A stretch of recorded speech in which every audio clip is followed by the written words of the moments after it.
Você já conhece a MedMac? Nós somos um provedor da região de Tremembé e desde 2009 ligamos os nossos clientes ao futuro. A nossa conexão é ideal para quem joga, navega nas redes sociais, trabalha e estuda. Os nossos planos vão de 80 MB até 1 GB de velocidade, além do nosso serviço de telefonia, com ligações ilimitadas para todo o Brasil. E para conhecer o que há de melhor de internet, ligue para a nossa empresa. O telefone é o 12 3672 2956 ou, se preferir, mande um oi no WhatsApp 12 99601 1340. MedMac, ligando você ao futuro. Já estamos ao vivo? Estamos ao vivo, senhoras e senhores. Obrigado, Hillary, por me falar que estamos ao vivo aqui. O papo tá tão bom que ele já começou antes, né? Gente, eu tô muito feliz. Nosso primeiro podcast de 2025, uma presença ilustre. Nós vamos ajudar você a educar seu filho, ajudar você a se educar. Mas antes de eu fazer a apresentação da nossa entrevistada de hoje, vamos falar sobre MedMac Fibra Ótica, nossa patrocinadora oficial. Nós estamos utilizando a internet da MedMac para fazer essa transmissão nas principais plataformas de streaming. Então, se você está no YouTube, no Instagram ou no TikTok, já curte, comenta, compartilha, se inscreva no canal, ativa o sininho de notificações. Sempre que trouxermos alguém capacitado, gabaritado, você receberá esse conteúdo. E eu tô felizaço com o nosso podcast de hoje.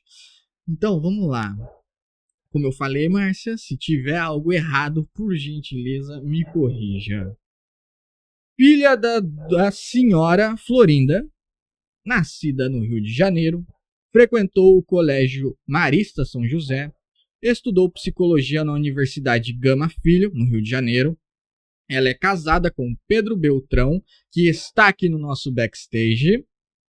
Mãe de 2 moças e um rapaz, avó de 2 meninos, o Rafinha e o Thomas. Ela é licenciada na aplicação do PPC, Personal Professional e Coaching, especialização em recursos humanos pela IBRAE FGV, Personal Life Coaching pela SBC, Sociedade Brasileira de Coaching, Master Coach pela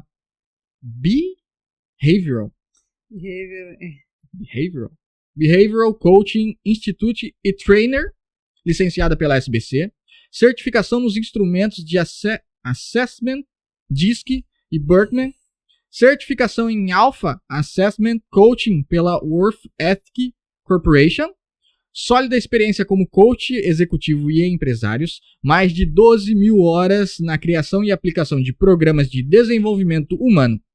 Ela é palestrante, mentora, escritora do livro Meu Filho Não Tem Jeito, em parceria com Ana Clara Werneck, e do livro Será que Meu Filho Tem Jeito?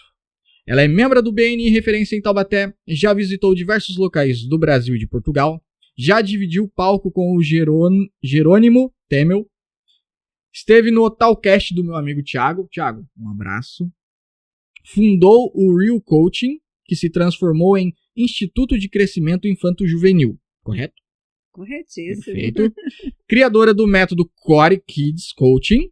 Detalhe, o C, o R e o E são maiúsculos e o O é minúsculo. Eu errei isso 3 vezes e eu me culpei muito por causa disso. Kids in Home, Transformo Gerações, Encontro de Coaches, Em Busca de Mim, Master Realizador, coisas que ela criou. O método Core Team Presencial, que irá acontecer do dia 23, quinta-feira agora, de janeiro, a 26, domingo. Então, ó, já anota na agenda 23 a 26. Reserva essa data, hein, gente? Vai acontecer aqui em janeiro, na cidade de Taubaté, São Paulo. Curiosidades. Criou ferramentas e metodologias que podem ser aplicadas por pais, professores e psicólogos, impactando mais de 5 mil famílias e profissionais no Brasil e no exterior. É uma artesã de mão cheia, com trabalho em madeira. Ela também é horticultora e é uma excelente jogadora de Uno. Senhoras e senhores, uma salva de palmas. Márcia Belmiro. Muito obrigada por essa apresentação tão carinhosa. Só tem uma ressalva. A minha neta Flora, ela não foi mencionada. Perdão, então temos a Flora. Flora. Também. Eu sou a avó do Rafael e do Tomás, que são gêmeos, que são os filhos da Ana Clara, minha filha mais velha, e a Flora, que é filha do Francisco e da minha norinha, a Maria, que mora em Frankfurt.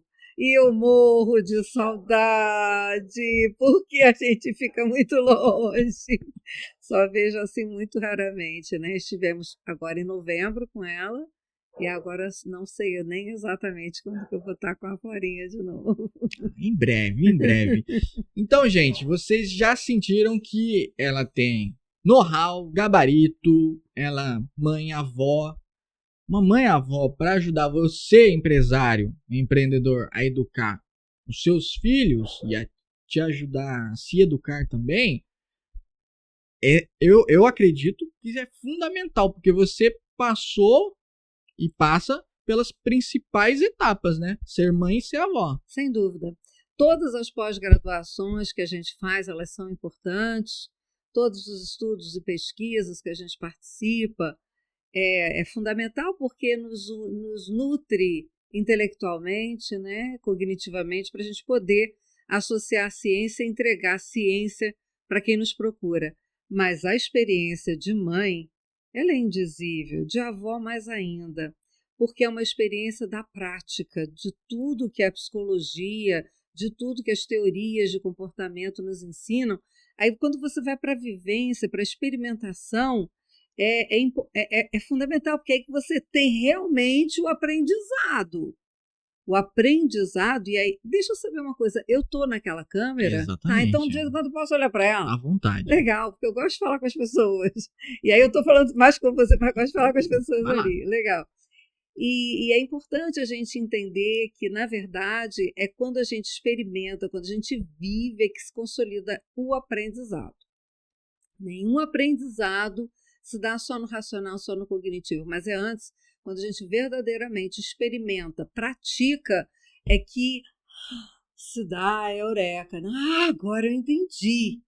Então, quantas vezes a gente compreende cognitivamente um conceito da psicologia, compreende perfeitamente. Você lê um livro, é claro, você é inteligente, você compreende o que está ali, mas quando você vai viver aquilo, você não consegue muitas vezes aplicar aquilo.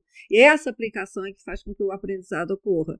Isso vale para criança, adolescente, adulto, e principalmente para pai, mãe, professor, que fazem com que os pequenos aprendam. A hora que a gente conseguir entender isso, a educação muda de panorama, porque a educação ainda está na decoreba, ainda está naquela quantidade de conceitos e pouca experimentação, né?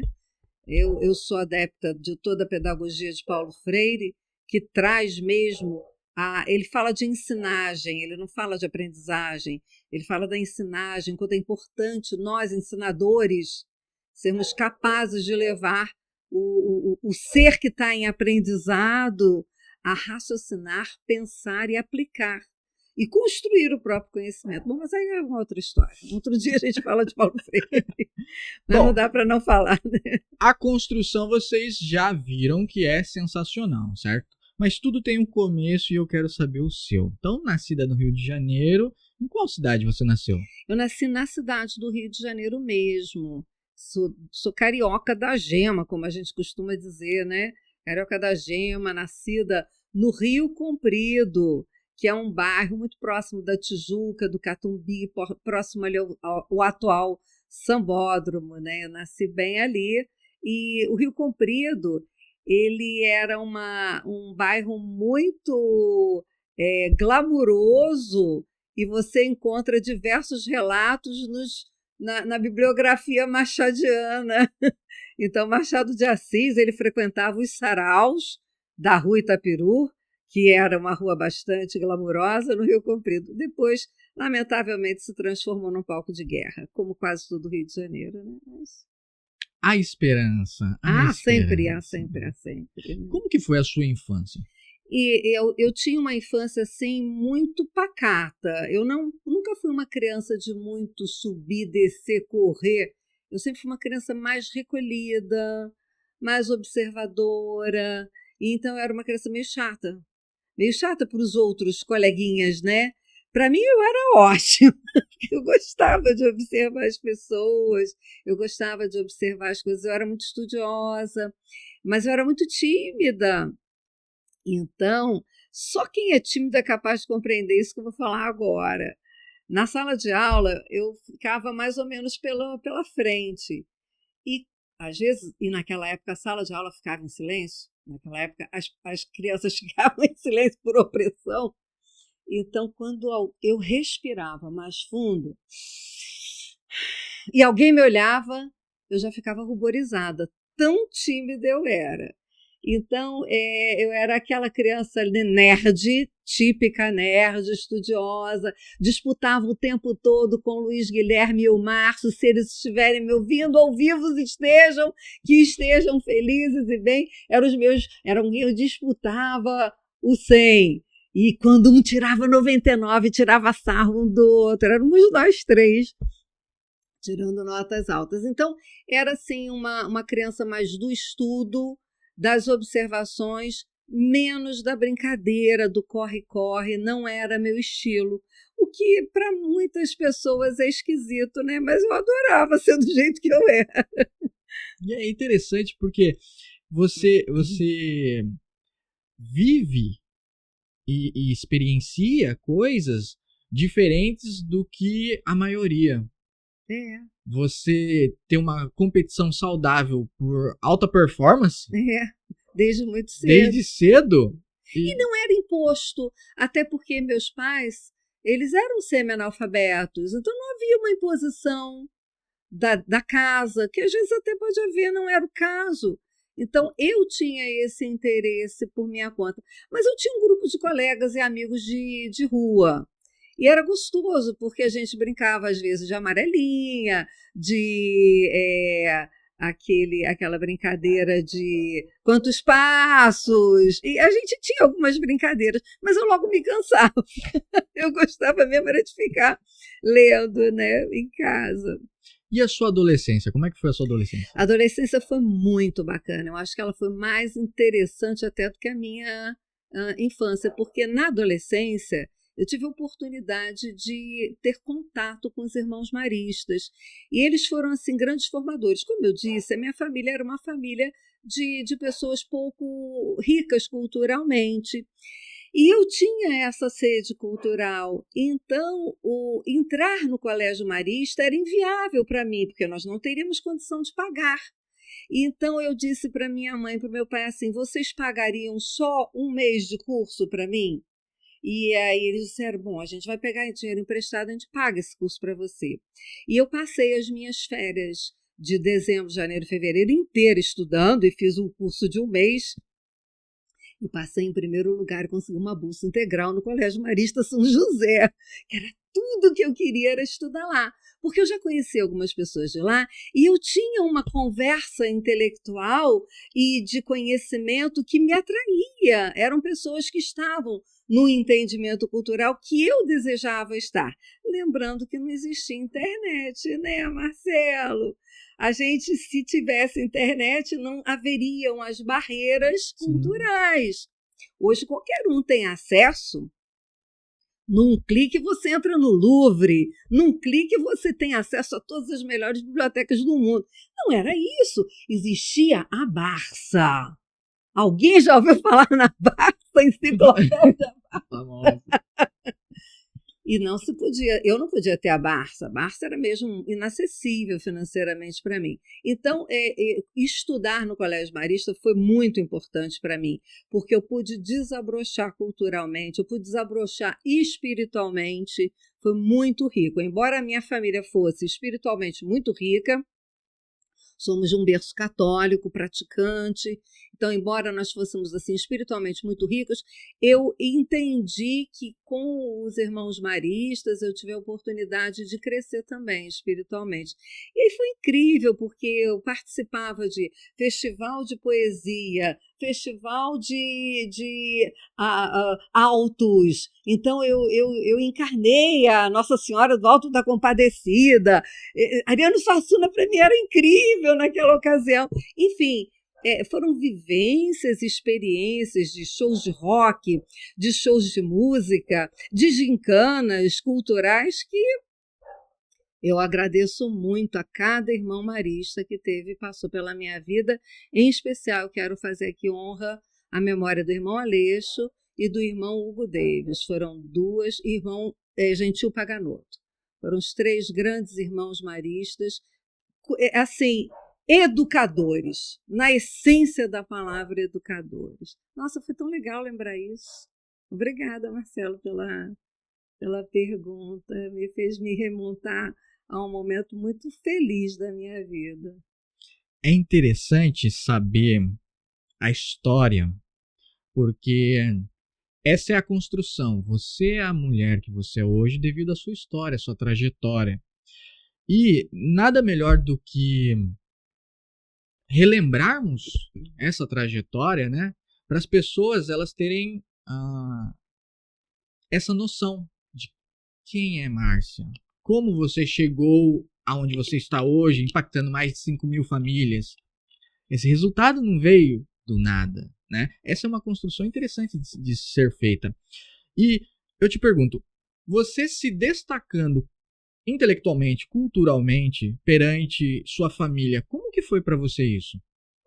Foi muito bacana, porque a geração do meu irmão, que já partiu, já não está mais entre nós, a geração do meu irmão, que é uma geração que antecede 6 anos a minha, é a geração do meu irmão e dos meus primos, foi a primeira geração da família da minha mãe que entrou na universidade.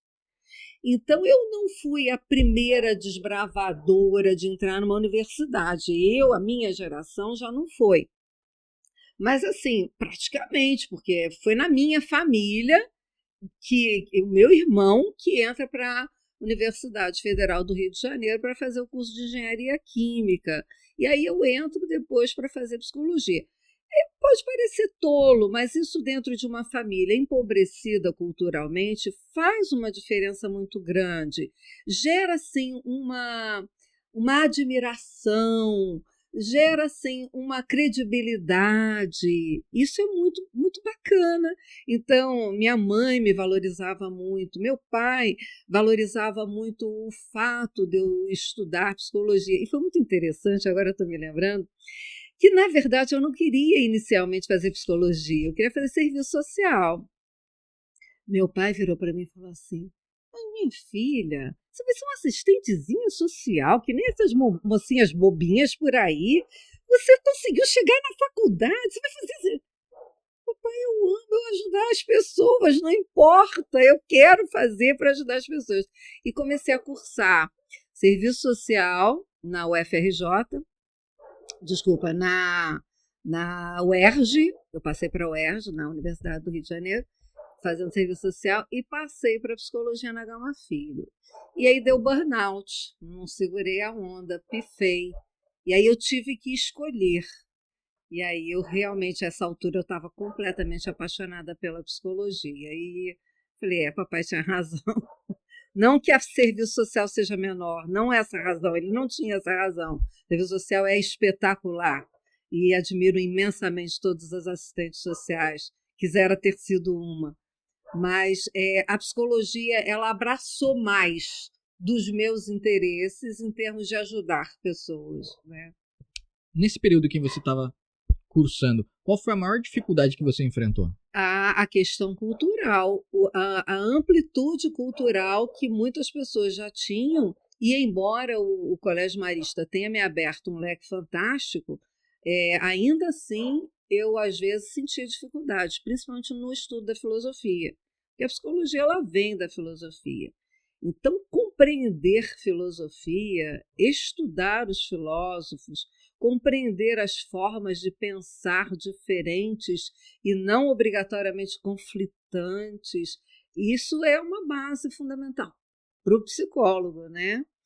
Embora lá no Colégio Marista eu tenha tido na minha formação sociologia, psicologia, filosofia, latim, inglês e francês. Então a formação era muito completa. Eu tinha aulas de latim, eu aprendi latim. É claro que eu não sei falar uma única palavra, mas assim, é muito difícil o latim, né? Mas assim, eu tinha feito filosofia, sociologia e psicologia básica. Isso já me dava um diferencial frente a muita gente. Na faculdade, eu percebia que a minha capacidade de raciocinar, ela estava num nível muito bom.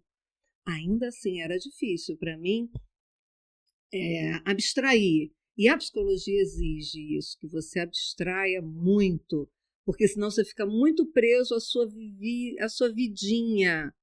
Era muito comum os colegas dentro da sala de aula. Olha, eu tenho um amigo, não era um amigo, era ele mesmo. E aí aconteceu isso. Como é que você resolve essa situação? Aí eu dizia, gente, abstrai, a gente não está aqui para fazer psicoterapia. Você está aqui para aprender o conceito. Vai fazer psicoterapia, né? E, enfim, mas foi assim um tempo importante da psicologia. Depois que você se formou, você teve a sua primeira experiência já trabalhando ou você trabalhava em paralelo? Não, eu tive a oportunidade de estudar e só estudar durante muito tempo e entrar para fazer um estágio. Eu tive essa oportunidade e eu agradeço isso ao meu primeiro marido. Embora eu tenha me separado dele, ele fez questão de pagar minha faculdade até o final. Eu honro esse homem por isso, né? Que eu não teria tido mesmo condições, mas ele, enfim, pagou a minha faculdade até o final. E, na verdade, estar nessa formação, fazer todo esse tempo de psicologia, trouxe assim um crescimento que ultrapassa o cognitivo, né? E aí foi muito interessante que naquele tempo eu acho que não é muito diferente hoje, não. Era muito importante você ser um servidor público. E meu pai disse assim, você precisa fazer um concurso. Na ocasião, era o Banerj, o Banco do Estado do Rio de Janeiro. Você precisa fazer um concurso para o Banco do Brasil ou para o Banerj. Eu fiz o concurso para o Banerj. Eu passei para o Banerj. Passei bem. Eu ia ser caixa do Banerj, ia ganhar bem. No dia que eu fui entregar minha papelada, eu não conseguia entregar aquela papelada. Eu já estava na psicologia, eu não precisava trabalhar, ele estava pagando minha faculdade, mas a minha percepção cognitiva tinha ampliado, eu estava com um entendimento maior das coisas. Naquele mesmo dia, eu fui para a minha dentista, e aí sentada eu comecei assim, chateada, eu não sei se eu vou entregar, se eu não vou entregar minha documentação, estou em dúvida. Mas por quê? Expliquei.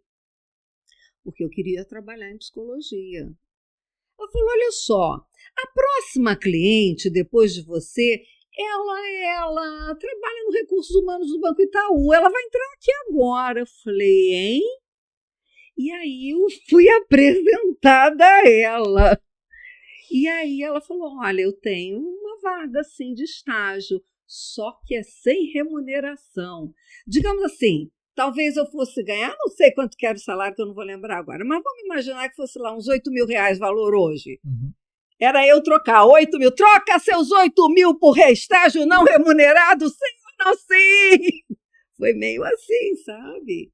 E aí naquele dia eu fui entregar a documentação e não consegui entregar, né? Eu cheguei em casa e falei, olha só, pai, tem uma coisa para te contar. Né? Explicar a situação. Porque eu fui lá entregar a documentação, só que eu vou trabalhar no Banco Itaú. Foi a primeira coisa que eu falei, né? É no Banco Itaú, olha, não é no Banerj, mas é no Banco Itaú. Ah, mas está muito bom, você vai ser caixa lá? Eu falei, não, papai. Eu vou trabalhar em recursos humanos, nossa, que bacana. bacana, eu já vou começar a trabalhar na psicologia. Dei as boas notícias primeiro, né? Ah, mas que ótimo, e quando você vai ganhar? Esse é o problema, papai. Eu não vou ganhar. Como assim? Olha, foi uma história. Foi complicado, porque contava-se com aquela minha entrada de dinheiro naquele momento, né? E mais do que isso, ele teria que ainda pagar minha passagem de ida e volta, minha alimentação.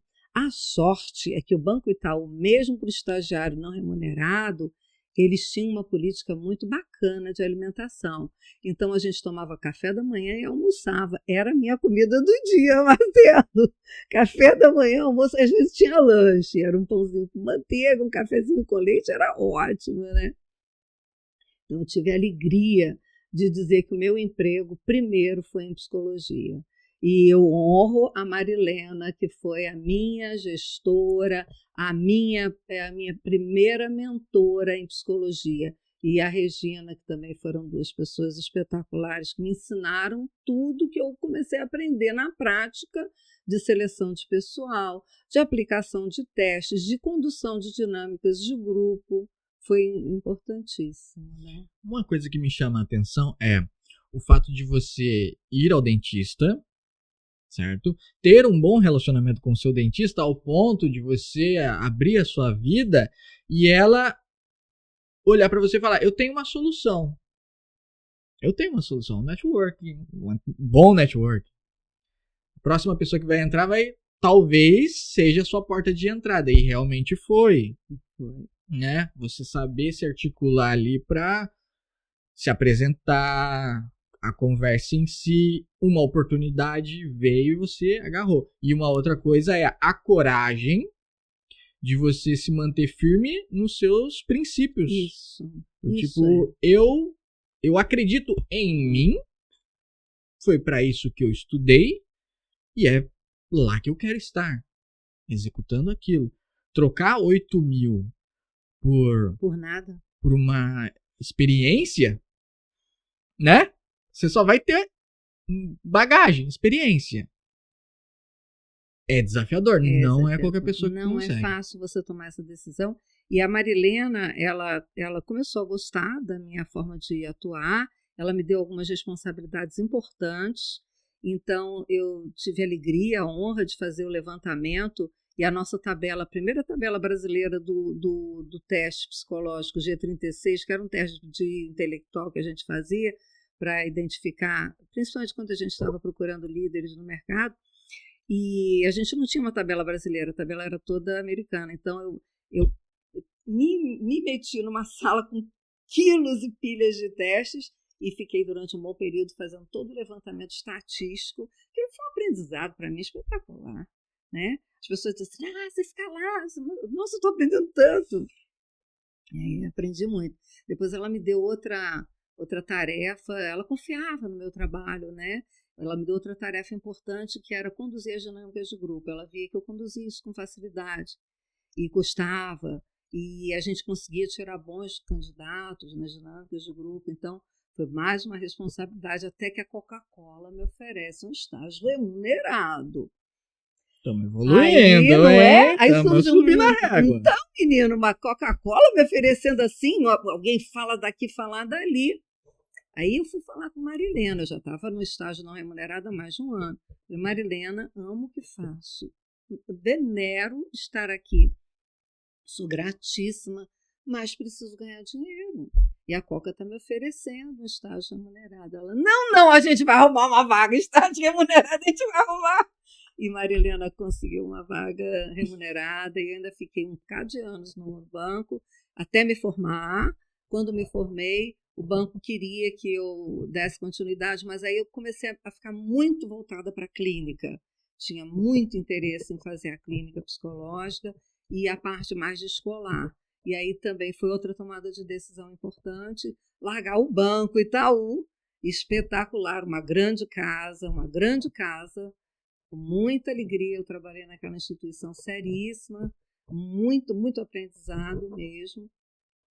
poder começar uma outra área, né? Então você foi para a parte educacional. Da parte escolar e para a parte do atendimento clínico. E aí foi também nessa ocasião que eu comecei a ter um relacionamento, me casei, fui morar em Arraial do Cabo e fui trabalhar na Secretaria de Educação de Arraial do Cabo, na área de psicologia. Então foi assim bem interessante também, porque aí foram outras vivências importantes, muitas escolas, eu trabalhei em várias escolas em Cabo Frio, constituí o meu primeiro consultório em Cabo Frio, em parceria com outra psicóloga, outra colega lá de lá. Então também foram outras vertentes que foram surgindo e abrindo, né, para eu não ficar completamente voltada para recrutamento e seleção, para recursos humanos, mas abrir outro leque que eu queria também. É interessante porque você instrui pais que estão no meio empresarial a cuidar dos filhos, a ter uma comunicação assertiva, a entender como as crianças pensam, tá? E por gentileza, me corrija se eu estiver errado, tá? E o fato de você trilhar por dentro do caminho corporativo, trilhar no caminho educacional, você consegue ter todas as nuances. Mas exatamente isso que eu agradeço muito a Deus, Marcelo, de eu ter tido a oportunidade de transitar por vários ambientes. E, inclusive, eu abri minha própria escola depois em Arraial do Cabo. Eu tive uma escola infantil quando os meus filhos nasceram. Eu tinha uma escola que era uma escola experimental, que era uma escola que as pessoas, todas as crianças que tinham dificuldade de adaptação escolar em todas as outras escolas, estavam ali conosco e porque tinha uma outra abordagem. Então, essa abordagem trouxe uma riqueza para aquela comunidade naquela época, chamava-se Casa Escola Mirassol. E foi assim, eu tinha 2 sócias e nós trabalhávamos nessa conjugação diferente, de uma abordagem diferente, e não de uma abordagem tradicional. A escola tinha horta, a escola tinha galinhas, eu estou falando de 1981, tá? Estou falando não de agora, uma escola que preconizava uma forma diferente de atuar com as crianças lá atrás, né? Isso foi bem interessante. Nós tínhamos horta, nós tínhamos coelho, nós tínhamos muitos aspectos que as escolas tradicionais não tinham. As crianças preparavam o próprio lanche, o próprio biscoito, o próprio pão. Então, tinha um envolvimento muito grande das crianças. Então, as crianças que não se adaptavam às escolas tradicionais, as crianças que eram ou altas habilidades, ou que tinham algum traço de autismo, ou que tinham algum tipo de diferencial que não estavam dentro do padrão da criança dita normal, né? Se adaptavam bem nessa escola. Isso foi me dando uma grande bagagem, uma grande experiência de lidar com pais, e também a Secretaria de Educação, e também as outras escolas me chamavam muito para palestrar, para estar em encontros com pais. Foram muitas vivências importantes. Naquela ocasião, no Centro Educacional Alexis Novelino, lá em Cabo Frio, eu tive a oportunidade de implantar uma adaptação escolar diferente, que não se tinha naquela região, naquela época ainda. A adaptação era assim, entregava a criança chorando, pegava o filho no final do dia chorando. E aquilo era me consumia muito aquilo. Então, fiz todo um projeto em que os pais entravam na sala. Isso, eu estou falando de 1981. É claro que hoje se faz assim, mas isso não era feito assim em 1981. Era mesmo assim, entrega a criança chorando. Não, ele vai parar de chorar, daqui a pouco ele fica bem. Não fica, a criança sofre. Porque ela não tem ainda vinculação com aquela professora, ela não tem vinculação ainda com aquela assistente. Então, essa vinculação, essa passagem de vínculo afetivo, de pai e mãe para professor e assistente, é fundamental que ele seja cultivado, que a criança vá lentamente encontrando o seu espaço e se soltando. E aí demora um pouquinho mais, mas é efetivo e não traz dor. Não traz aquele horror da escola que muitas crianças depois acabam tendo. Ou então, escola é um fardo, escola é ruim, escola é obrigação, o resto é prazer. E entender que escola pode ser prazer, né? Que aprendizado é prazer, é alegria.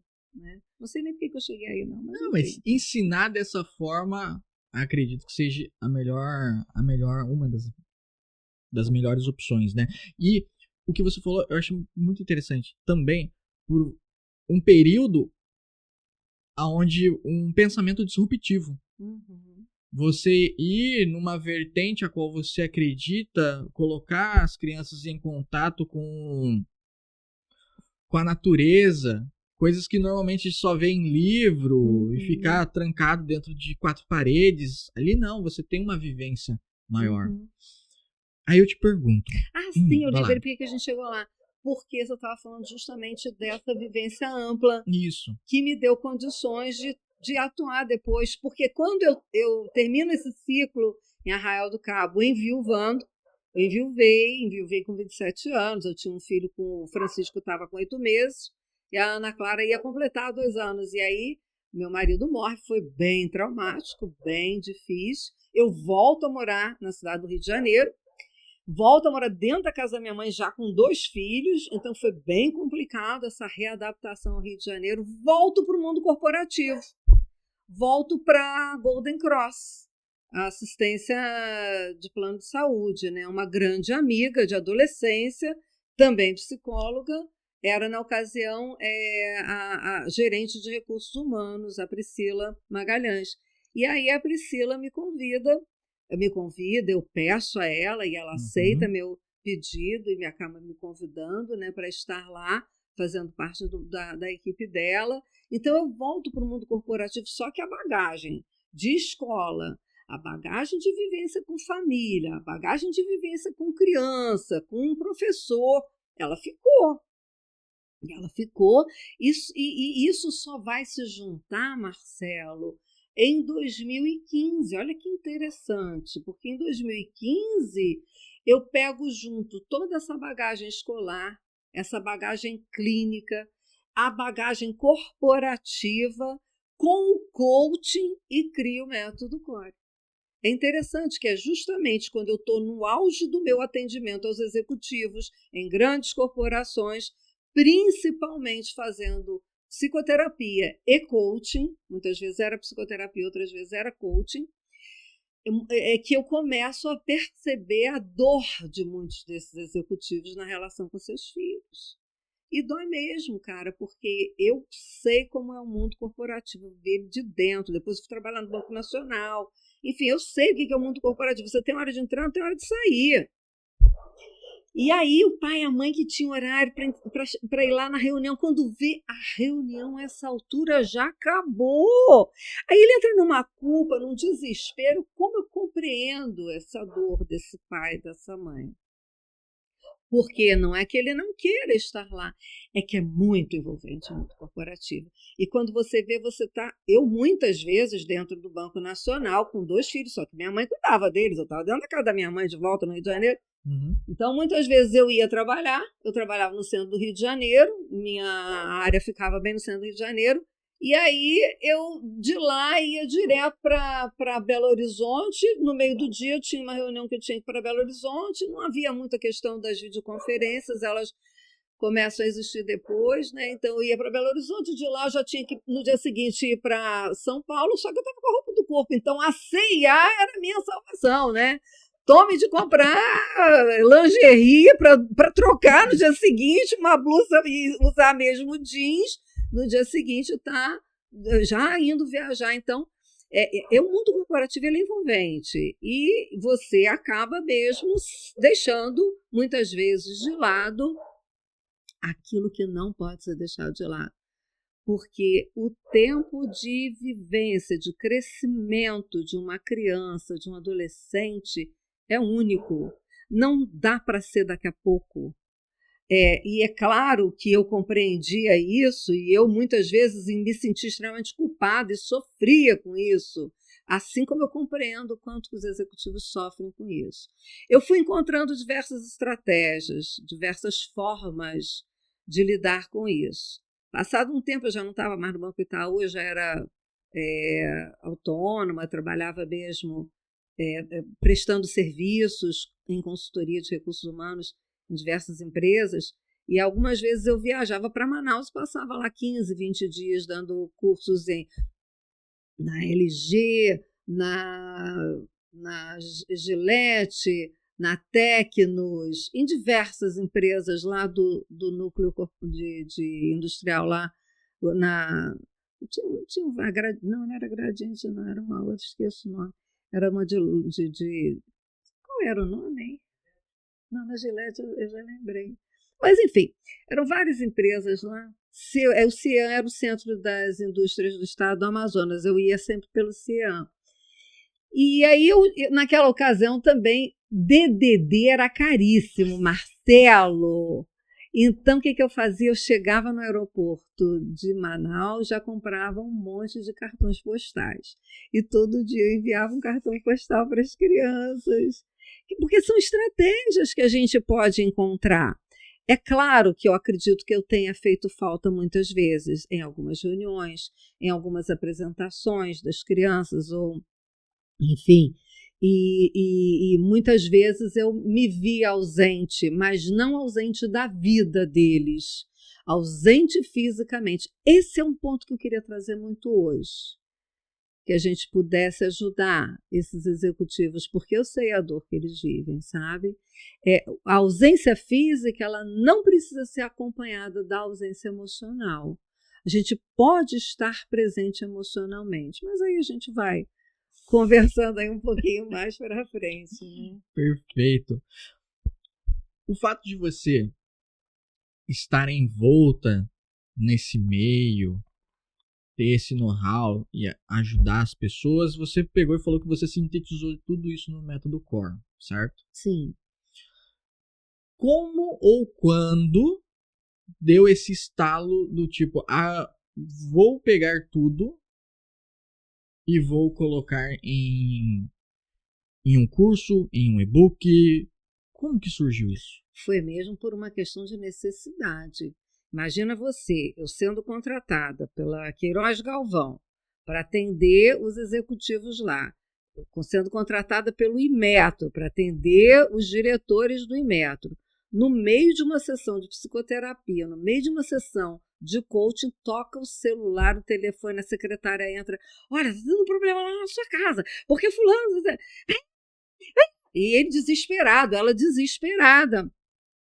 Então aquilo me tomava tempo da minha sessão, uma coisa muito prática. Eu estava sendo paga pela empresa para tratar de questões corporativas. E aí, Márcia, você tinha que ir lá para casa. Márcia, você tinha que falar com a minha esposa. Márcia, você tinha que falar com o meu marido. Márcia, você tinha que falar com meus filhos. Ah, tá, entendi. Esse é o problema. Foi aí que eu comecei a criar os e-books. Eu comecei a criar os e-books, juntando muito dessas informações, e aí eu mandava ainda não tinha WhatsApp, não, acho que nem tinha WhatsApp. Mandava por e-mail. Olha só, leia esse e-book aí. E isso me tirava o tempo eu não usava o tempo, mas também não deixava essas pessoas numa situação que eu sabia perfeitamente que as questões de casa elas são inevitáveis e elas acabam ocupando tempo e energia do executivo, que não consegue estar pleno ali naquele momento porque tem problema mesmo, e é uma bola de neve. Quanto mais ele se distancia, mais problema tem, e o mundo corporativo mais te envolve. Então, eu não sei como que é aqui nas indústrias, nas empresas aqui em Taubaté, aqui na região do Vale, porque aqui na região do Vale existe uma proximidade física da questão da casa, da fábrica, da indústria. No Rio, São Paulo, você tem uma distância grande para percorrer. Né? Os grandes executivos em São Paulo precisam de heliporto para poder parar, senão ele não consegue nem chegar para trabalhar. Então, tem um mundo de dificuldades que dizem respeito ao trânsito, ao tempo, ao deslocamento. Então, isso distancia mais ainda esse executivo da sua família, dos seus filhos. Né? Mas quando eu falo de tempo de qualidade, não significa presença física. Mas o que a gente assiste, Marcelo, é que muitas vezes, quando esse executivo está ali, dentro de casa, no final de semana, ele está viciado em trabalho. Então, ele também está respondendo por WhatsApp, ele também está olhando o TikTok, ele também está vendo o que o cliente postou lá não sei aonde, o que a pessoa da equipe dele está falando no Instagram. Ele fica numa presença física, muitas vezes, só que não numa presença de troca, de compartilhamento. Então, quando eu crio esse material, foi muito para tirar o meu peso na hora das minhas sessões. E isso acabou sendo verdadeiramente um método, né? Ele foi o embrião do método. Esse material começou a ser o embrião do método CORE. CORE significa, por isso que você falou, né? C-O pequeno, O minúsculo, e o C-O-R-E maiúsculo. Conexão, porque o C-O é de conexão entre razão e emoção, que é o que é porque essa questão da conexão entre razão e emoção do método é mais da neurociência. A gente começa a compreender na virada do milênio que era importante, sim, o que é o quociente emocional, que Daniel Goleman traz para a gente na década de 80, até porque nós éramos absolutamente racionais e cartesianos até então, embora a psicologia já entendesse o quanto que o emocional interferia no racional. E aí houve também um grande boom da inteligência emocional, graças a Deus, Daniel Goleman foi um grande contributivo nisso aí. No entanto, o que não se tinha muito entendimento e que se vem ter clareza depois com as neuroimagens na virada do milênio, é que para o emocional funcionar bem, o cognitivo tem que estar sendo alimentado. Esse é o bacana da sacada da neurociência. Então, é claro que o emocional interfere no racional. E hoje se sabe com nitidez que o racional vai interferir na qualidade emocional também. Então, precisamos ter, sim, sentir o que pensamos, pensar sobre o que sentimos, sermos capazes de perceber como que a nossa comunicação espelha o nosso pensar, o nosso sentir, o nosso relacionar. Todas as pesquisas mais recentes comprovam que não existem relações perfeitas, mas existem relações em que você pode expor os seus sentimentos e tornar isso mais sensível, mais verdadeiro, mais autêntico e, por isso, mais saudável. E isso diminui a incidência de doenças, cardiopatias, câncer, problemas digestivos, insônia. Você pode reduzir. Lá embaixo, né? É muito bom quando você é capaz de expressar o que você pensa e sente com respeito. É por isso que muitas vezes a gente na psicoterapia vai ensinar, vai ajudar o nosso paciente não a simplesmente expressar porque eu sou assim, nada disso. É você primeiro se conectar consigo. E aí sim você ser capaz não de acusar o outro, mas de se dizer no mundo, se dizer frágil, se dizer forte quando forte está. Né? Ter essa possibilidade. E essa é uma relação verdadeira. E que quando você estabelece essa relação com seus filhos, você tem qualidade de relação. É uma comunicação não agressiva, né? É uma comunicação profunda, de uma troca verdadeira entre seres humanos, em que eu sou capaz de me sentir e sentir você, e te fazer me perceber. E assim te percebo melhor. O Marshall Rosenberg, que é o criador da comunicação não violenta, ele tem até o passo a passo, né?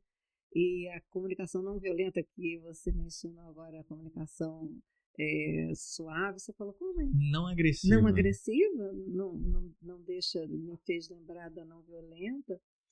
Tem um passo a passo em que eu expresso o que penso, expresso o que sinto, faço uma pergunta, quero te ouvir. Então, tem uma troca.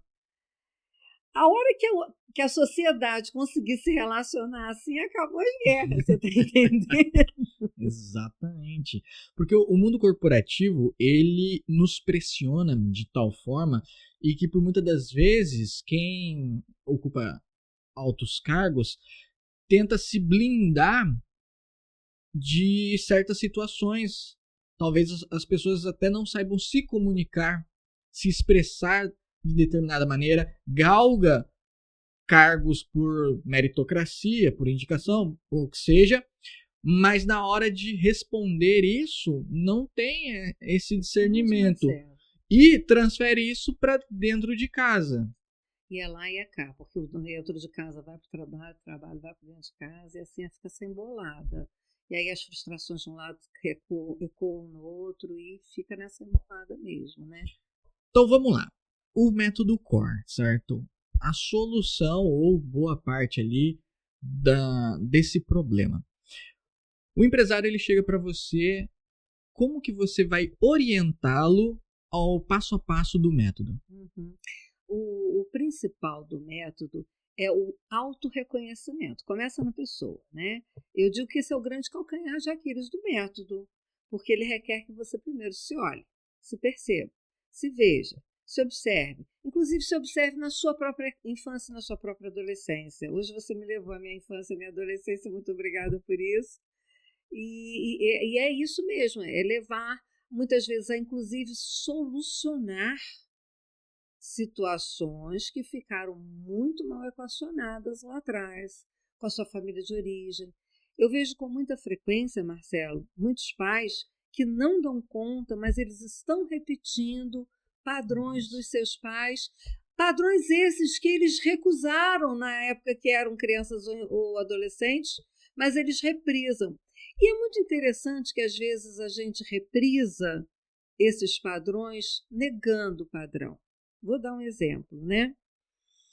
Um executivo, vamos imaginar um executivo que ele é extremamente rígido com a sua equipe, ele é extremamente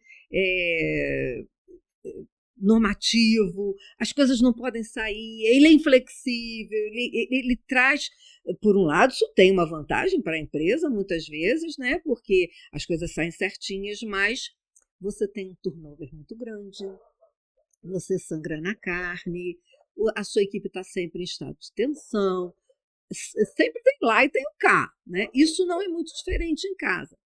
Você vai pegar a história desse executivo, se você se reporta lá atrás, ou ele é filho de uma família totalmente laissez-faire, e aí ele faz o avesso, então ele passa a ser uma pessoa extremamente organizada, rígida, ou ele vem mesmo de uma família que também era muito cobrativa, muito exigente. Há uma tendência da gente reprisar o padrão. Mas o padrão se reprisa tal qual, ele se reprisa pelo extremo oposto. Quando a gente está no equilíbrio, quando a gente equaciona essas situações, a gente não é nem um extremo nem outro. A gente consegue equalizar, a gente dá uma harmonizada. Tem horas que eu preciso ser rígido, tem horas que eu preciso ser flexível, tem horas que eu te ouço, tem horas que eu te digo, não, a regra é essa.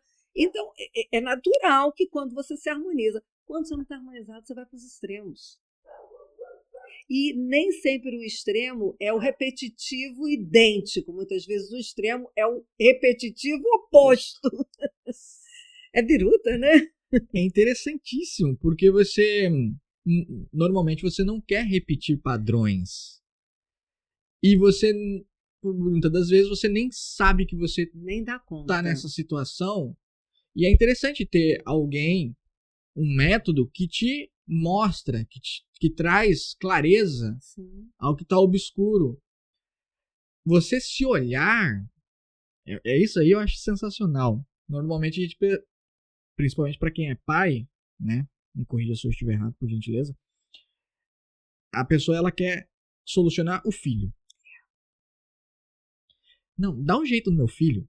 Eu não aguento mais ele. Você está falando certinho, Marcelo. Sabe? E aí... É isso mesmo. Às vezes ele não fala exatamente, mas a impressão que dá assim, olha, eu estou te entregando meu filho, ele tá estragadinho, você conserta ele, me devolve daqui a pouco no final das sessões. Olha, ele tá dando defeito. Você me entrega depois ele consertadinho? No meu planejamento não era para sair assim. Eu não sei quem puxou. É muito interessante, né? Claro que o pai e a mãe não fazem isso de propósito. Não são burros, não são sacanas. Só são desconhecedores, muitas vezes mesmo, e do funcionamento da alma humana, do funcionamento da psique, da nossa psique, né? E do como que isso é tão natural. Então, se dar conta disso é o primeiro passo. E depois ele aprende diversas técnicas. diversas ferramentas para uma abordagem que não tem nada a ver com uma abordagem resiliente ou sem regras. Às vezes as pessoas fazem um pouco de confusão com o meu método. No método da Márcia tudo pode. Não é nada disso, tem regras. Tem regras familiares, tem os princípios da família. Quais são os princípios dessa família? Quando eu pergunto isso, às vezes, para um casal, eles desconhecem. Quais são os princípios da sua família? Quem? Do que você está falando? Quais são os princípios? No que vocês estão embasados? No que vocês se sustentam? Quais são os valores que vocês creem e dos quais vocês não abrem mão? Então, não vem me dizer que eu dou o celular para o meu filho porque todo mundo na escola deu. Eu dou celular se fizer parte do meu arcabouço de valores. No meu arcabouço de valores, dar celular para o filho é fundamental, porque eu preciso me comunicar com ele. Está fazendo sentido. No meu outro arcabouço de outra família, eu não dou celular porque eu não quero que ele tenha acesso aos 7 anos às mídias sociais, que ele não está pronto para isso. É outro pensamento. Agora, faça valer os princípios e as crenças e os valores da sua família. Não tem certo, não tem errado, Marcelo. Agora, não dá para eu dar o celular porque todo mundo dá. Não, porque ele vai ficar frustrado. A criança não fica frustrada porque não ganha celular. A criança fica frustrada porque você não dá atenção para ele. É diferente, é outra coisa. Teve uma família que essa família não foi eu que atendi, não. Foi uma aluna minha. Ela foi uma aluna que se formou no método e ela atende muitas famílias. E na primeira sessão com essa família, essa aluna disse que estava todo mundo muito irritado. Tanto o jovenzinho, que tinha lá seus 12 anos, quanto o pai e mãe. E o menino, num dado momento, solta e diz assim: vocês não gostam de mim, vocês me tiraram do futebol, vocês me tiraram disso, vocês me tiraram do colégio, vocês me botaram no outro colégio, não sei o que lá, vocês não sei, eu não sirvo mesmo. E aí o pai começa a ficar meio constrangido, a mãe chora e diz assim: não, mas a gente não é porque a gente não gosta de você, é porque a gente perdeu o emprego. Eu e seu pai, primeiro seu pai, depois eu perdi o emprego. E a gente não tinha mais como pagar. Só que isso nunca foi dito pro sujeitinho, entendeu? O pequeno não desconhecia isso. Às vezes os pais querem poupar os filhos e, na verdade, causam muito mais. A franqueza, a verdade, ela não é exposta à plena, mas ela precisa ser dita. Estamos passando por dificuldades. Seu pai perdeu o emprego, então a gente vai precisar agora apertar um pouco os cintos em casa. É preciso que a criança compreenda, que o adolescente compreenda o que se passa, porque senão a imaginação infantil, ela é profícua, ela vai, né, e imagina, e sempre é contra mim. E aí foi muito interessante que essa aluna me contava que no final da sessão, houve todo um acerto de percepções, né? Todo um entendimento dos acontecimentos ali naquela primeira sessão já foi muito rica para aquela família. E aí ele diz assim: mãe, pai, olha só, se ainda tiver um dinheirinho, olha só, né? O sujeito com 12 anos, 10, 12 anos, não sei.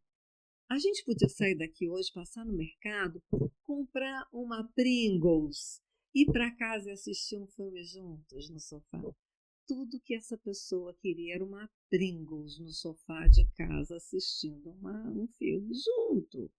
Criança não se frustra porque não tem celular. Criança se frustra porque não tem tempo com ela, não tem atenção, não tem Pringles no sofá. Eu costumo usar essa metáfora, sabe? Pringles no sofá é tudo que, de repente, uma pessoinha dessa quer e precisa. É conchego, é carinho, é chuva de cosquinha. É chuva de travesseiro, é guerra de travesseiro. É isso que essa pessoinha quer e precisa, é riso. Quantas famílias são silenciosas? E essas famílias me preocupam até mais, Marcelo, do que as famílias que são briguentas. As famílias briguentas são uma forma que elas encontraram de se dar afeto. Elas se dão afeto por meio das alfinetadas, dos beliscões, dos machucados, mas se dão afeto. As famílias silenciosas, elas ficam esquizotímicas, elas ficam muito distantes. Não se sabe o que se pensa, não se sabe o que se sabe, não se sabe o que sabe, não sei o que sente. Então, todos ficam meio pisando em ovos num mundo de desconhecidos. E um entra para o quarto, outro vai para a TV, outro faz a comida no micro-ondas, outro passa e grunhe. Só faz grunhidos, né? As famílias silenciosas, elas não riem, elas não se satisfazem mutuamente, elas não se trocam afeto. Como a gente está vendo que a sociedade está ficando cada vez mais psicopata, sociopata, onde as pessoas estão cada vez mais envolvidas só com seu umbiguinho, desconfiadas, tem muito a ver com uma experiência de não afeto dentro de casa. Silêncio é mortal na constituição da criança, do adolescente, né? Eu me preocupo mais com essas famílias silenciosas do que até... As famílias brigantas são bem destrutivas também, mas as famílias silenciosas, elas destroem a base da saúde psíquica. Esquizotimiza mesmo, porque começa a cindir a personalidade e o sentimento não flui. Então, não flui sentimento, não tem gente ali, fica um troço cindido. É perigoso, é perigoso. Não é à toa que os adolescentes estão tendo muitos surtos psicóticos. Não é do nada, né? A gente precisa alertar para essas coisas. Então, ter tempo físico não obrigatoriamente é tempo de qualidade. E ter tempo de qualidade nem sempre requer que você tenha horas e horas à disposição, mas que aquela 1 hora seja plena, intensa, verdadeira, completa, integral. Que aí já não é, por exemplo, tem 1 hora ali e tá com o celularzinho na mão ali, olhando toda hora para ver se as ações subiram, se as ações desceram, se tem as mensagens da secretária, grupo no WhatsApp. Não, você tá focado no que você precisa fazer. Então temos 2 tipos de família, as estridentes e as reclusas. Não, a gente tem bem mais do que isso, né? A gente tem as estridentes, as reclusas, as silenciosas, as saudáveis. A gente tem as famílias saudáveis. Se bem que existe uma pesquisa, né? Foi até um mestre nosso da pós-graduação em neurociências que ele disse que apenas 1% da população do planeta não é neurótica. E é verdade. É bem pouco. É bem pouco. Ou seja, nós somos neuróticos. É isso aí. Faz parte, né? Como que você trabalha depois que você já deu esse primeiro passo, onde os pais se olham, se internalizam? Eles aprendem técnicas em que eles podem aplicar facilmente dentro de casa.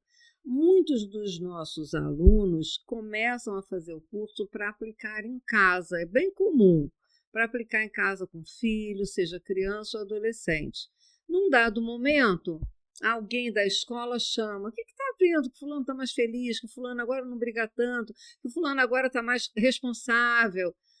Aí não, porque eu estou aplicando método e tal, assim. Ah, você quer vir aplicar aqui na escola? É muito comum os alunos me dizerem isso. E aí essa mãe, esse pai, começa a aplicar nos sobrinhos, nos colegas dos amigos, os amiguinhos do filho e tal.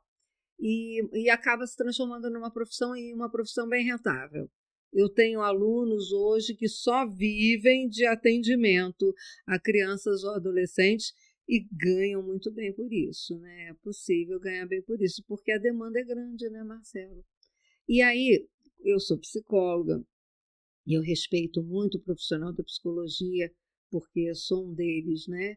E sei da importância da psicologia. No entanto, a gente sabe que as universidades no Brasil, elas não formam com um nível de pragmatismo. As universidades, elas são muito teóricas, muito conceituais, então falta muitas vezes para o psicólogo ferramentas técnicas, práticas para entrar no consultório e atender. Então, fica muito aquela conversa, às vezes dura 2, 3 meses, um ano inteiro. E aí, como é que tá? Mas me fala.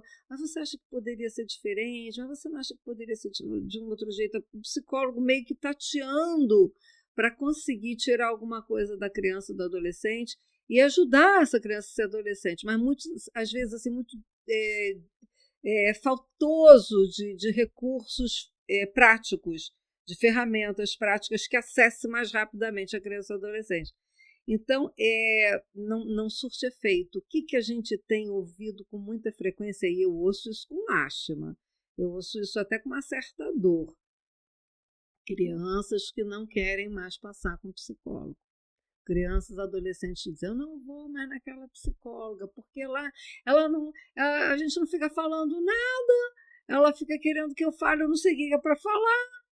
Eu ouço isso quase que diariamente, alguém me contando um caso desse tipo.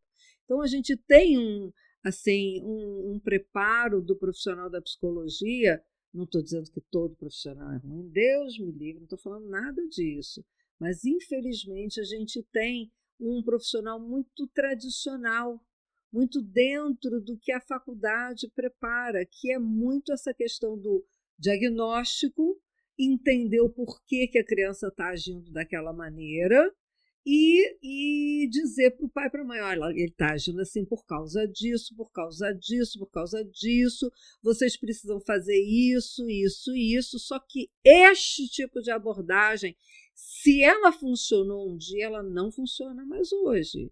Porque se essa pessoa entrar no Google, ela vai entender isso tudo, só que isso não vai mudar o comportamento, nem do pai, nem da mãe, menos ainda da criança e do adolescente.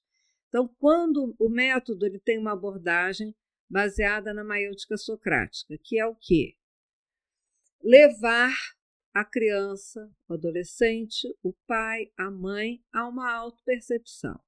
Então, a gente utiliza muito as perguntas reflexivas, que a gente chama de perguntas REDA, que são as perguntas que levam à reflexão, a decisão, D de decisão, RE, reflexão, decisão, e o A de ação. Então, são as perguntas REDA, que levam a um nível de reflexão, tomada de decisão e uma mudança de atitude, uma nova ação. Então, quando você faz boas perguntas desse tipo, elas não são perguntas sugestivas, elas não são perguntas indutivas, elas são perguntas em que eu coloco à prova a congruência daquilo que você está me falando. Vou te dar um exemplo. A criança diz assim, não, mas eu não vou, eu vou estudar mais tarde. Eu vou na festa agora, eu vou estudar mais tarde. Quando eu voltar da festa, eu vou estudar.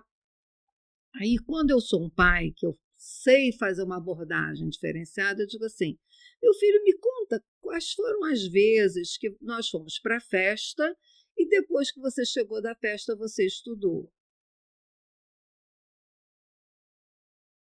Não, aquela vez que eu cheguei, mas aí você estava dormindo. Então, eu levo você a um nível de reflexão, não com julgamento, mas eu te trago fatos, mas assim, você não estuda nunca! Sempre quando você vai para a festa, eu volto dormindo! Esse tipo de abordagem não é eficaz. Mas quando eu te levo a entender, mas qual foi a vez que aconteceu que você conseguiu estudar quando você chegou? Então, o que a gente vai fazer? Aí eu levo para tomar de decisão. A gente pode chegar um pouco mais tarde na festa, então, e eu estudo agora? Pode ser, uma boa opção. Nessa hora, os pais dizem, não, então não vou mais. Você tinha que ter estudado. Isso não é hora mais para ir. Gente, a hora que a criança entra numa tomada de decisão que muda o padrão, é muito legal. E é muito legal, porque crianças e adolescentes têm cada sacada muito interessante, melhores do que a gente poderia supor. E aí, essa é a hora que você diz, legal, então você vai estudar por quanto tempo? Então vou estudar 40 minutos. E vai ser suficiente 40 minutos para você dominar toda aquela técnica, toda aquela da equação do segundo grau? Né? Não, então quanto tempo? Eu não te digo, você tem que estudar 2 horas e meia. Mas aí eu vou chegar muito atrasado na festa. Essas são as consequências. Isso mesmo, você tem razão. A gente vai chegar só para o parabéns. O que você aprende com isso, filho? Que da próxima vez eu tenho que estudar mais cedo. E assim você vai levando a um outro nível de entendimento para a criança e para o adolescente principalmente. Então, a gente treina muito com o pai e com a mãe esse tipo de abordagem, que é uma abordagem sem julgamento, sem irritação, sem jogar na cara, mas que leva à mudança de comportamento. Eu sempre pergunto para os pais, você quer sair vencedor da discussão ou você quer mudar o comportamento? O que você quer? Você quer sair vencedor da discussão, você vai no caminho que você está. Agora, se você quer mudança de comportamento, vamos no outro caminho. Vamos tentar outras abordagens. E isso funciona muito com qualquer ser humano, desde o tempo socrático. Né? É uma sacada sensacional, você fazer a pessoa pensar e ela própria chegar na conclusão. E ela sentir no seu tom de voz, que não tem julgamento, na sua expressão corporal, que você não está impondo, acusando. Você está chamando a pessoa para um diálogo franco. Exato, né? Marcelo. Então imagina, uma criança que um adolescente está sempre acostumado a ver o pai e a mãe lá, histéricos. Uhum. E aí, de repente, tem uma mudança de comportamento. Ele primeiro estranha. Ele diz assim, o que está acontecendo com vocês? Que método é? O que vocês houve? leram? Depois que vocês entraram nesse core aí... Que isso? É muito assim. O que houve com você, mãe? eu ouço isso toda hora. Meu filho me perguntou o que estava vendo comigo, porque eu não gritei, porque eu não bati porta, porque eu não mandei ele estudar. E ele estudou. Aí tem algumas histórias muito legais nesse sentido, da criança e do adolescente, né? Mas tem uma que eu gosto muito, que era um menino de 13 anos e a mãe dele teve uma abordagem nesse nível para ele estudar para a prova de matemática, que ele não andava se saindo muito bem. E aí passaram-se o tempo, ele saiu muito bem na prova, passaram-se uns tempos lá, não sei quanto, ele virou para a mãe e falou assim, mãe, deixa eu te falar uma coisa, eu quero chegar numa garota, conversa comigo daquele jeito que você conversou do outro dia para eu tirar nota boa em matemática. Ele entendeu que aquele tipo de conversa trazia a ele uma sacada, entendimento, um encontro de soluções dentro dele. São casos e casos e casos que a gente tem assim, mas a primeira coisa assim, o que você tem, mãe? O que houve com você, pai? Por que você não está brigando comigo? É muito legal. A criança isso amadurece a criança, né? Dentro do ponto de vista do amadurecimento saudável, dela ser capaz de olhar para si, de se perceber. Não estaremos aqui o tempo todo com eles, né? Precisamos mesmo ajudá-los a ter pai e mãe internalizados. Se a gente faz um bom trabalho como pai e mãe, o filho cresce com o próprio pai dele si mesmo, a própria mãe dele si mesmo, né? Então, a gente ajudou ele a internalizar pai e mãe ao ponto dele ser capaz de se cuidar. E a gente sabe que a evolução do ser humano é assim, né? A gente nasce, a gente é cuidado. Num dado momento, a gente começa a se cuidar. E é só quando a gente é capaz de se cuidar à plena que a gente se torna hábil o suficiente para cuidar de outros, que são o futuro marido, a futura esposa, os filhos, a equipe. Eu só sou capaz de cuidar de alguém quando eu já consegui aprender a cuidar-me. Aí sim eu estou na prontidão. É evolução. Eu sou cuidada, eu me cuido e aprendo a cuidar. É a evolução natural do ser humano, né? Exatamente. Temos aqui algumas mensagens. Temos perguntas? Adoro perguntas. Temos aqui, ó. Elisa Guedes mandou um comentário para você. Márcia, você é maravilhosa, agradeço a Deus e honro sua vida por toda a sua história e por todo o conhecimento que você compartilha. Toda vez que te ouço, aprendo muito. O André Couto. André, beijo, meu amigo, um abraço. Manda um abraço para Márcia. Sensacional. Bom, eu pergunto o seguinte. Quanto tempo demora o método CORE? Para você começar a aplicar, é imediato. Uma vez que você faça a formação, e a formação ela pode ser online, e aí você vai estudar no seu tempo, no seu ritmo, aí você tem todas as aulas em videoaulas, aí tem o estilo de cada um. Há pessoas que funcionam muito bem nos cursos online, né, Marcelo? Há outras que gostam de estar na sala de aula. Eu sempre acho que o online foi assim, uma grande sacada da pandemia e que foi fantástico, mas nada substitui o presencial, no meu entendimento. Eu acho que quando você está no presencial, você tem a vivência. E esse curso que a gente faz em regime de imersão. Então a pessoa dorme e acorda 4 dias, 4 noites com os colegas, comigo, na minha chácara. Então a gente tem momentos de lazer, momentos de estudo, momentos de troca e muita prática. A pessoa sai de lá no dia seguinte, ela está aplicando. Detalhe, senhoras e senhores, não é qualquer chácara, tá? Ela é a chácara. Vocês podem ir lá no Instagram, que tá aqui na descrição do YouTube. Entra lá, dá uma olhada, vê que maravilha de lugar, acomodações. É bonito, sim. O Tucano ainda tá visitando lá? Tucano, maritaca, pica-pau, esquilo, é tão lindo. A gente tem uma variedade porque a gente está muito no meio da mata ali do Cataguá, né? É muito gostoso ali.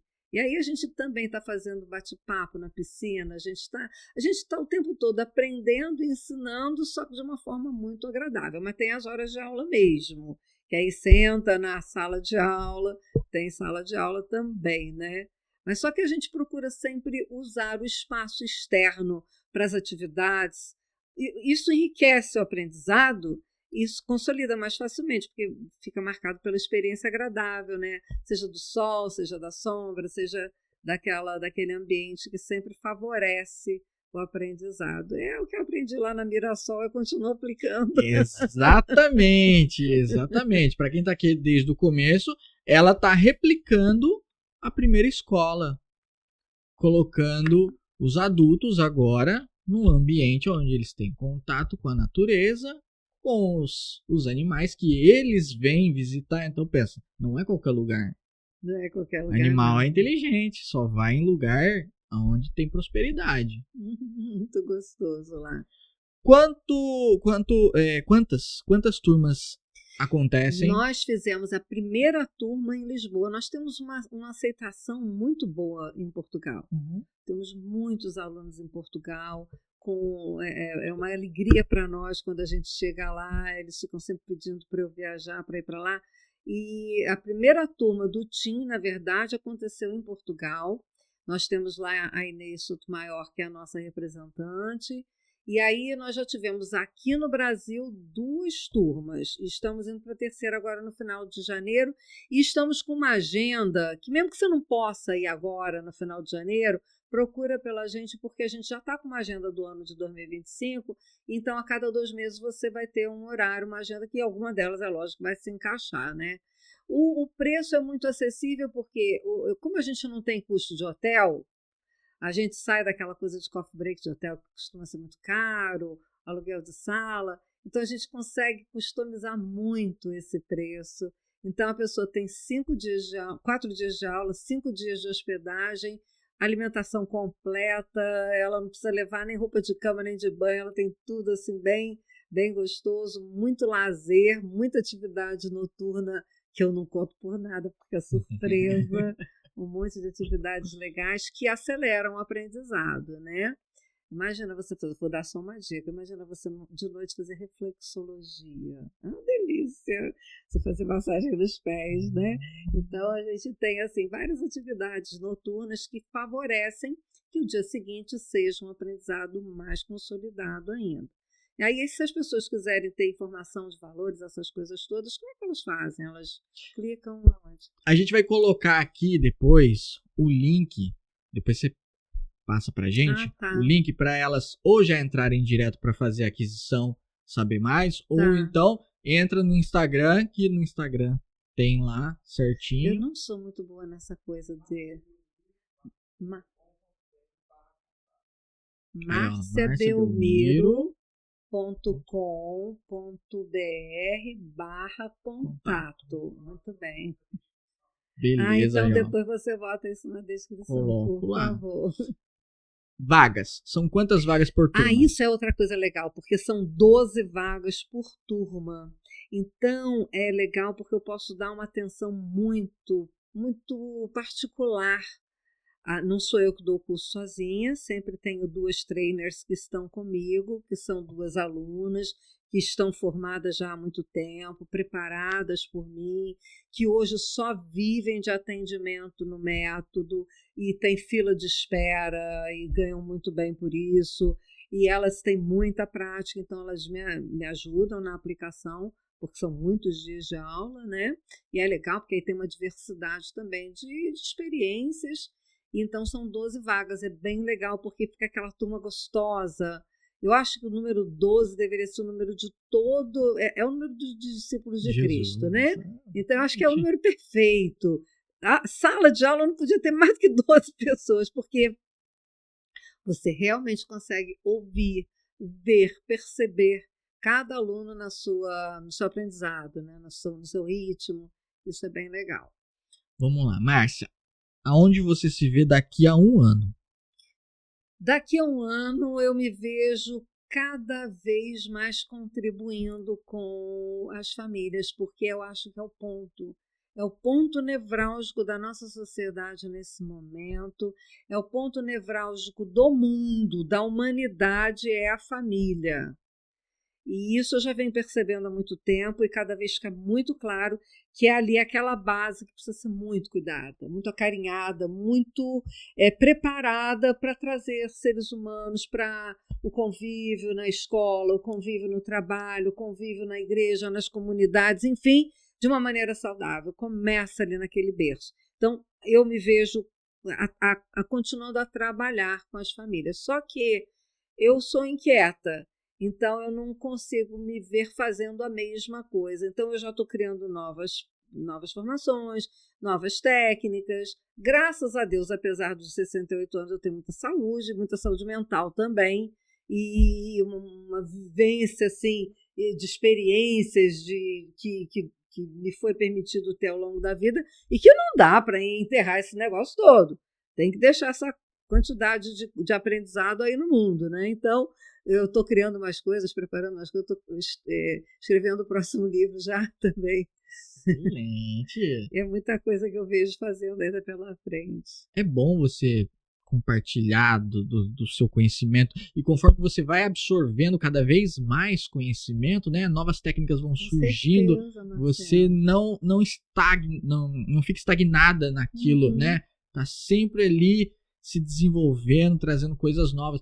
E é interessante porque... E eu estou aprendendo o tempo todo, né? Porque a gente aprende na vivência com outras pessoas, com outras turmas. As turmas vão nos trazendo as dificuldades que estão enfrentando, e em cima disso eu já vou pensando novas alternativas e técnicas. Se uma pessoa fizer o método CORE e ela quiser repetir, é possível?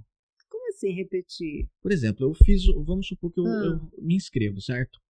E aí eu falei, não, 4 dias eu tenho que ter esse sentimento de novo. Eu quero buscar mais. Porque como é uma coisa que vai sempre se sim, atualizando... quando há as novas configurações, eu sempre convido os alunos para estarem comigo. Por exemplo, nesse momento, eu estou reconfigurando o método Core Kids. Então, eu vou abrir a primeira turma. Foi até legal você falar disso, que eu tinha esquecido de falar sobre isso com você. A primeira turma do presencial, do Kids, porque eu já tive antes da pandemia, nós tivemos mais de 60 turmas presenciais.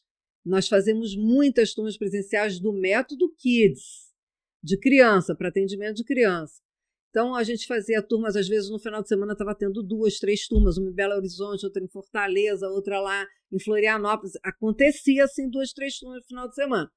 Mas, com a pandemia, a gente ficou fazendo só as turmas por Zoom. E agora eu estou reformulando reformulação. O que eu estou fazendo é atualização. Atualização conceitual, atualização de técnicas, estou criando novas técnicas. E vamos ter a primeira turma de imersão no formato de imersão do Teen, só que no conteúdo do Kids, em março. Então, a gente vai ter a primeira turma de Kids agora, para formar quem quiser atender crianças. Porque o método é o mesmo, mas as técnicas são específicas. Eu não posso usar as mesmas técnicas que eu tenho de acesso à criança, elas não acessam o adolescente. É diferente a dinâmica, a proposição. O adolescente ele já tem um desenvolvimento do neocórtex diferente da criança. A criança ainda está iniciando o seu desenvolvimento neocórtico, então é diferente o acesso. O acesso, a aproximação, por meio da técnica e da ferramenta, existem materiais específicos que a gente cria, né? E aí, então, precisa aprender essas técnicas, apesar do método, da abordagem, ser também dentro da maiêutica socrática. E eu estou sendo muito sintética aqui, mas tem muito mais para aprender do que só a maiêutica socrática. Tem muito mais. Excelente! Bom, então, de conhecimento, vocês estão muito bem servidos, tá? Vocês já sentiram isso, né? Agora, Márcia, vamos lá. Para você, o que é o sucesso? Eu acho que sucesso é você estar satisfeito, feliz. Para mim é isso. É você estar fazendo aquilo que faz sentido, que tem significado. Aí eu estou no sucesso. Pode vir acompanhado de dinheiro ou não, mas tem uma questão do sentido, do significado. Muitas pessoas acham que estão tendo sucesso porque elas estão com a conta bancária lotada, mas muitas vezes estão infelizes. Então, acho que a pessoa não está no sucesso. Sucesso, para mim, é ter sentido, significado, né? Dinheiro. Quando você olha o dinheiro, qual é a percepção que você tem dele? Ele me serve. Gente. Ele me serve, ele é útil, faz muito sentido, é bom, mas eu não sirvo. Eu não sirvo definitivamente. Quando você para frente ao espelho, você se vê. Você vê aquela menina que saiu do Rio de Janeiro, que foi resiliente, forte, convicta nas decisões, enfrentou muitos desafios, superou muitas barreiras, impacta diversas famílias, aprendeu, se desenvolveu, se tornou mãe, se tornou avó de muitas pessoas que talvez você nem conheça, mas que tem um carinho enorme por você. Qual é a sensação que você tem? Qual é a perspectiva que você tem de você? Marcelo, não tem muito tempo atrás, acho que eu estava fazendo, quando eu fiz 67 anos, foi um ano um pouco antes da mamãe morrer, e naquele ano que eu fiz 67 anos, a gente estava reunido em casa e em oração, e eu disse assim, gente, eu não quero morrer agora não, mas se eu morrer eu estou satisfeita.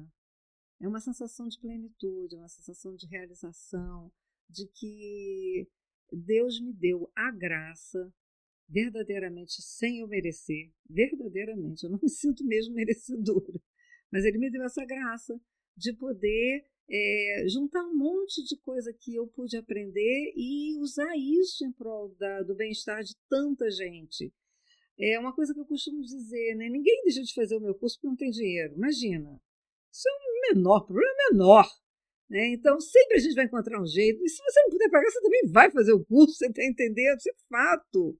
Porque é maior do que dinheiro. Não é sobre comércio, é sobre missão. É sobre o quanto que precisamos fazer uma mudança significativa na sociedade, na família. Esse approach, essa condição de ter ali, naquele seio, naquele contexto, a formação de indivíduos saudáveis e contribuintes para esse mundo. E não vai ser do jeito que a gente está fazendo que a gente vai conseguir isso. A gente vai precisar fazer mudanças na escola, mudanças dentro de casa, mudanças nas relações. E essas mudanças são só... Aí eu vou falar um troço que as pessoas dizem assim, você é muito piegas. Dane-se se eu sou piegas. Só vai acontecer por meio do amor. Não tem outra. Não tem outra. É piegas o caramba. É pura verdade. Aliás, você pode ter o máximo de técnicas, de tudo, quando você já aprendeu. Se você não imprimir tudo aquilo com amorosidade, nenhuma técnica vai funcionar. Você pode dominar todas as técnicas da psicologia. Aliás, Jung já dizia isso, em outras palavras, não com essas minhas, mas Jung já dizia isso. Você pode dominar todas as técnicas e não acessar a alma humana, porque requer a amorosidade. Não é sobre dinheiro, não é sobre comércio, é sobre missão, é sobre amor, é sobre respeito à condição humana e à dor humana. Marcelo, eu nunca percebi como estou percebendo no momento tanta dor humana. Os casos que têm chegado para mim, Pedro, atender, é só o mais fraquinho, é narcolepsia, o mais bobinho que a gente pega. São dores muito profundas, dores de abusos na infância, dores de automutilação, dores profundas. A gente está vivendo um momento da sociedade, da humanidade, de muita dor. Né? Eu confio que a gente está fazendo essa passagem para um ambiente, um momento maior. Eu confio nisso, eu acredito nisso, que a gente está fazendo assim aquela metamorfose de larva para borboleta, né? Mas dói. Mas a gente está vivendo muita dor. Então, trata-se disso, de diminuir a dor da família e constituir seres humanos, crianças e adolescentes mais saudáveis para essa sociedade, né? Algo que nós necessitamos muito. Então, se você é empreendedor, empresário, quer que o seu filho se torne um empresário mais bem-sucedido do que você, pessoalmente, interpessoal, já sabe, método CORE. Se inscreva, tá? Entra para esse movimento, porque assim, eu acredito muito que o que você falou no final imprime majestosamente. Amor não é somente técnica, não é somente monetário, é propósito, transformação, é um legado. Você deixa um legado. Sim, significado. Qual é o significado que tem de eu estar nesse momento? Eu não vim aqui para tomar café da manhã correndo com o filho. Eu vim aqui para muito mais. Eu não vim aqui para pegar filho no final de semana porque é meu final de semana. Eu não é muito mais. Porque é meu final de semana, eu tenho que ir lá na casa da mãe dele pegar ele. Não, eu estou aqui para muito mais. Eu não vim aqui ao mundo. Deus não ia ser assim bobinho de te botar no mundo só para você pegar o filho no final de semana porque o juiz mandou. Aliás, eu tenho um amigo que é juiz e ele é aluno, ele fez já as formações todas com a gente, e ele diz assim, ele é juiz de família, e ele diz assim, olha só, eu sou a pior pessoa para decidir sobre a vida de vocês, porque eu não conheço nada da família de vocês, então eu dou para vocês agora 15 minutos para vocês resolverem. É fantástico, né? Porque poucos juízes fazem isso. De realidade, né? Só que de realidade. Resolvam. Porque eu sei o que eu vou resolver. Eu tenho técnica aqui para fazer essa resolução, todo o direito está a meu favor, mas eu não sei nada da família de vocês. E é isso, né? Assim, é bacana você poder dar condições dessa família se haver, se resolver. E é para isso que a gente... esse sentido, esse significado. O que eu estou fazendo nesse pedaço? Eu não vim aqui para ficar comendo pão de queijo na hora do coffee break, sabe assim? Eu não vim aqui para fazer uma feijoada lá no final de semana. É muito mais. E eu tenho uma missão. Eu, você, Marcelo, a Hillary, todo mundo tem uma missão aí nesse pedaço. Seja com filho, seja com sobrinho. Aliás, eu entendo verdadeiramente que uma criança, um adolescente, ele é criado pela coletividade. Ele não é criado só por pai e mãe, ele é criado por todo mundo. Tios, o pastor da igreja, a catequista, o professor de inglês lá no cursinho, o tio lá do taekwondo, o professor da escolinha de futebol. Todos estamos ali formando essas pessoinhas, né? É uma formação coletiva e é de responsabilidade grande. O professor de natação não está lá só para ensinar natação, não. Ele está lá para educar. Exatamente. O podcast que ele está assistindo, que ele vai assistir esse podcast aqui, ele vai se instruir, vai saber que existem formas melhores de se conduzir a vida. E aí eu deixo para você esse momento para você deixar uma mensagem para quem está assistindo, vai assistir ou vai escutar esse podcast. O que eu vou dizer para as pessoas? Eu falei tanto. Falei sem parar. Exauri as pessoas aqui falando. Sinceramente, eu acho assim que eu sempre acredito que o melhor conselheiro é você mesmo. Eu hoje tenho visto muita gente perdendo muito tempo, com toda honestidade. Eu vou falar um troço que você não vai gostar. Ouvindo muito podcast. Eu acho que as pessoas estão perdendo muito tempo ouvindo muito podcast, ouvindo muita coisa nas mídias sociais, e elas não estão se ouvindo. Se eu puder falar alguma coisa, eu falaria isso. Começa a se ouvir, sabe? Começa a se ver, se perceber. Uma das coisas que mais me incomoda é quando eu vejo algumas pessoas me dizerem isso com uma certa frequência. Eu ouço assim, quando eu crescer eu quero ser igual a você. Brincam, né? Quando eu crescer, Márcia, eu quero ser que nem você. Não quero não quero ser que nem você. Você vai ganhar bem mais se você dizer assim, quando eu crescer eu quero ser eu mesma. Aí eu acho que eu estou fazendo um bom trabalho. Se você quer ser igual a mim, eu não estou fazendo um bom trabalho. Eu acho que eu estou fazendo um bom trabalho quando você identifica o quão lindo, maravilhoso, especial você é, único de Deus. E por isso é fabuloso, por isso é fabulosa. E para de ouvir podcast, para de ouvir os outros, começa a ouvir. Sabe assim? Excelente, excelente. Com todo respeito. Não, mas eu no cerne da coisa concordo.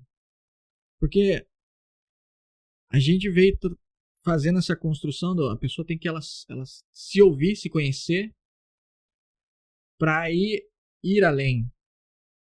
Então a pessoa ela consome tanto podcast, consome tanta coisa na rede social, acaba ficando, sei lá, um obeso intelectual e não trabalha, não se constrói, não se lapida.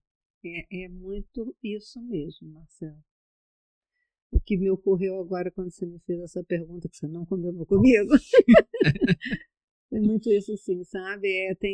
Achei interessante essa expressão obeso intelectual, é verdade. E assim, muito distanciado de si mesmo. E aí fica querendo imitar. Eu fico até meio triste quando eu vejo as crianças fazendo lives. Eu acho tão estranho, porque elas ficam querendo imitar os adultos e ficam usando aquelas expressões esquisitas que não são infantis. São crianças que não talvez por causa dos adultos, sim, né? Tem acesso a alguma coisa e quer replicar. E não está replicando ela mesma, está replicando alguém, alguma coisa. Eu tenho achado estranho isso. Não sei no que vai dar, não sei mesmo. Nem sei se é positivo ou negativo, eu não estou aqui qualificando, mas acho estranho. Porque a unicidade é o que nos traz de verdade, né? A nossa unicidade. Somos tão únicos. E quando repetimos, replicamos, reprisamos, deixamos nossa essência.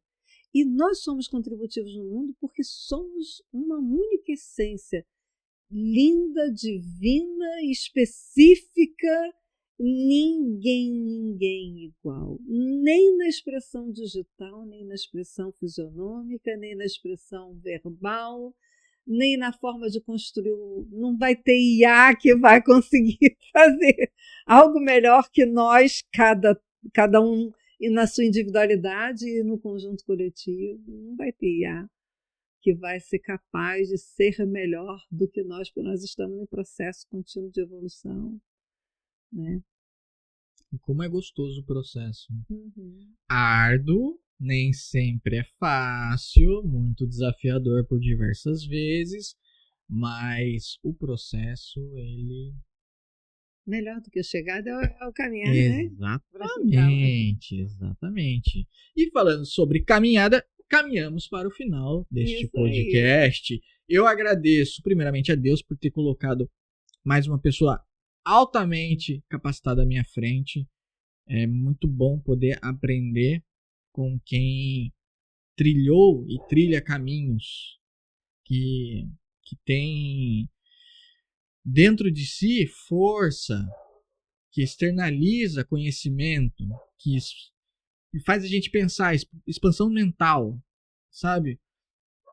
Algo que faz, que me desafia a pensar. Eu gosto muito disso. Agradeço ao BNI, porque se não fosse o BNI não teríamos nos encontrado. Né, exatamente. Marcelo? Agradeço a Marisol por você ter nos apresentado, né? Marisol Nakamura, beijo. Uhum. A japa linda. Agradeço a Hilary, que mais uma vez está aqui conduzindo as câmeras. Agradeço ao Pedro, que está aqui no nosso backstage. E agradeço a você que nos acompanhou até o final dessa live. Não se esqueça de curtir, comentar, compartilhar, se inscrever no canal, ativar o sininho de notificações. Sempre que trouxermos alguém gabaritado, você receberá esse conteúdo e poderá absorvê-lo, executá-lo, fazer networking, conhecer, expandir a mente e se tornar um ser humano melhor. É isso. Obrigada, viu? Obrigada por ter conduzido esse podcast de uma forma tão gostosa, tão suave, tão leve. Eu nem percebi. Agora que eu olhei, agora eu falei, gente, como é que pode? Agora que eu olhei aqui, a gente está aqui há 1h50, a gente nem deu conta. Muito obrigada. Obrigado. Gente, beijo no coração, fiquem com Deus e até a próxima.